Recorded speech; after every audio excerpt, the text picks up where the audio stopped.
Sebuah bengkel 3 lantai hangus dilalap api di kawasan Jalan Jenderal Sudirman, Kecamatan Ilir Timur 1, seberang Pasar KM 5 Palembang pada Minggu 7 Juli 2024, sekitar pukul 03.30 waktu Indonesia Barat.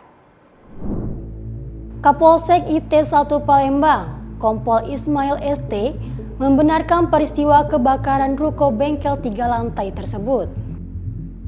Berdasarkan hasil investigasi sementara, api diduga berasal dari bengkel sepeda motor yang menjual suku cadang kendaraan bermotor.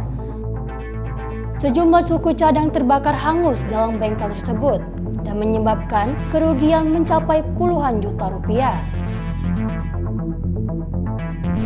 Api baru berhasil dijinakan setelah 5 unit damkar Pemkot Palembang berjibaku melawan si jago merah di lokasi kejadian. Menurut pengamatan salah seorang saksi, ia melihat kepulan asap putih keluar dari ruko bengkel Sun Motorsport.